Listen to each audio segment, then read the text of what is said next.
새로운 대통령이 뽑혔습니다. 그를 지지한 분도 있고 이 결과를 두고 슬퍼하는 분도 계시겠지만 어쨌든 미우나 고우나 대한민국은 제20대 윤석열 대통령 시대를 맞이하게 됐습니다. 그가 어떤 치적을 쌓을지 아니면 그 반대일지는 아무도 모릅니다. 그저 좋은 대통령으로 이 국내외적으로 복잡한 시기 현명한 대통령으로 역사에 남길 바랄 뿐이죠. 그런 의미에서 사나이 썸데이 TV에서는 우리 역사 또 세계 역사에서 본받아야 할 리더 또 기억해야 할 리더십들을 돌아보고자 합니다. 오랫동안 스웨덴과 러시아, 주변 강대국의 지배를 받아왔던 핀란드는 기나긴 굴종의 역사를 딛고 1917년 독립국을 세우게 됩니다. 독립 자체는 감격스러웠겠으나 그 뒤의 사태는 한국의 해방 공간과 비슷하게 흘러갑니다. 러시아 혁명을 본받으려는 좌파와 그에 반대하는 우파가 격돌하게 된 겁니다. 핀란드 내전이었죠. 이때 우파의 지휘관으로 활약한 사람이 칼 구스타프 에밀 만네르헤임입니다. 스웨덴 귀족 가문의 후예인 이 사람은 핀란드 주둔 러시아군 장교로 군에 입문했고 줄곧 러시아 군대에 복무했습니다. 러일 전쟁 때 만주 봉천까지 가서 싸웠고 제1차 세계대전 때는 오스트리아 헝가리 군대와 목숨 걸고 싸우며 훈장까지 받았습니다. 러시아 혁명이 일어나고 자신이 충성을 맹세했던 황제가 퇴위하자 핀란드로 돌아온 만네르헤임은 자신을 끈떨어진 신사로 만든 붉은 무리의 준동을 진압하는 데 힘을 쏟습니다. 핀란드 원로원의 좌익들을 국민이 아닌 적으로 규정하고 쓸어버리자고 주장할 만큼 강경했죠. 수만 명의 희생자를 낳고 내전은 우파의 승리로 끝났습니다. 하지만 핀란드 국민들은 선거에서 범좌파라 할 사회민주당을 택했고 만네르헤임도 대통령 선거에서 낙선합니다.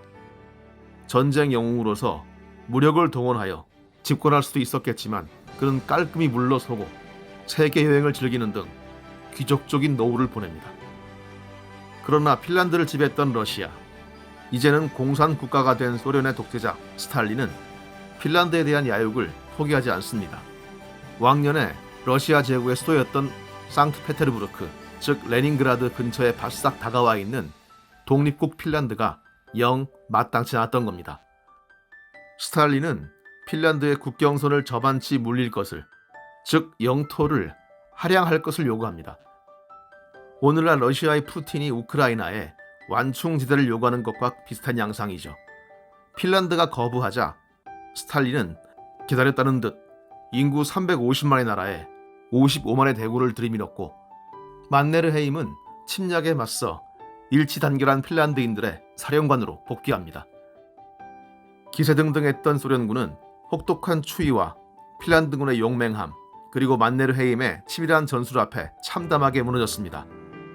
핀란드와는 비교도 안 되는 물적, 인적 자원을 투입한 끝에 끝내 승리하기는 했지만 상처뿐이 영광에 불과했죠. 몇 년 뒤 나치 독일이 소련을 침공했을 때 핀란드군은 독일과 동맹을 맺고 빼앗긴 영토 회복을 위해 소련으로 쳐들어갑니다. 그러나 만네르헤임은 이 전쟁에서 냉정하게 움직였습니다. 잃어버린 영토 이상 진격해 소련의 비위를 깊숙이 핥히지 않았고 수백만 소련 시민을 대놓고 굶겨 죽이겠다는 의도를 드러낸 독일의 레닌그라드 포위전 참여도 거부했죠. 승리의 추를 독일에서 소련으로 기울게 한 스탈린그라드 전투를 지켜본 뒤 만네르헤임은 핀란드 대통령 리스토 리티에게 이렇게 보고합니다. 전쟁은 결정적인 전환점에 도달했으니 핀란드는 이 기회를 이용하여 최대한 빨리 현 상황에서 벗어나야 합니다. 만네르헤임은 독일군에 배속된 핀란드군에게 태업을 명령했고 핀란드 정부는 연합국의 주축이었던 영국과 가까운 인사를 외무장관에 앉힌 뒤 소련과 강화 협상을 시작합니다. 간에 붙었다 슬게 붙었다 해야 하는 소국의 생존 전략을 유감없이 발휘한 겁니다. 독일은 동맹국 핀란드를 놓치지 않기 위해 협박과 회유를 멈추지 않았고 소련과 단독 강화를 하지 않는다는 약속을 받아냅니다. 하지만 만네르헤임과 핀란드 정부는 이 약속 또한 기발한 방식으로 파기해버렸죠. 대통령 리티가 독일과의 협정에 단독 서명했으니 리티가 사임한다면 후임자는 거기에 구애될 필요가 없다는 논리를 내세운 겁니다. 대통령 리티에게 십자가를 지우는 것이었지만 리티는 이에 동의하고 단독 행동에 책임을 지고 대통령 자리에서 물러납니다. 그 후임자는 바로 만네르헤임이었죠. 독일군 참모총장 카이텔이 기절초풍해서 핀란드로 날아왔지만 만네르헤임은 냉담했습니다. 핀란드는 나치 독일과의 약속을 깨고 소련과 강화 조약을 맺습니다. 이에 핀란드에 주둔한 독일군이 분통을 터뜨려 분탕질을 벌이자 핀란드군은 동맹국이었던 독일군에게 서슴없이 총뿌리를 들이댑니다.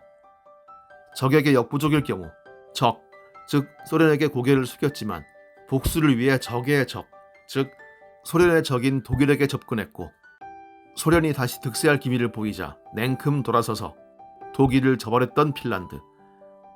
어찌 보면 의리 없다 할 수도 있겠지만 저는 수십 배, 수백 배 더 큰 나라들 사이에서 핀란드가 살아남으려면 당연한, 아니 부럽기까지 한 선택이었다고 생각합니다. 소련의 비위를 맞추기 위해 전 대통령 리티를 전범으로 재판하고 징역 10년을 선고하는 제스처까지 취한 걸 보면 만네르헤임과 리티를 비롯한 핀란드 지도부의 생존 투쟁은 눈물겹기까지 합니다. 사실상 십자가를 졌던 리티는 감옥에서 예우를 받았고 오늘날 그의 동상이 핀란드 국회의사당 앞에 서 있죠. 우리나라는 러시아, 일본, 중국, 미국에 둘러싸인 전 세계 유일의 나라입니다. 거기에 남과 북으로 분단돼 있고 150만이 넘는 군대가 서로에게 총을 겨누고 있죠.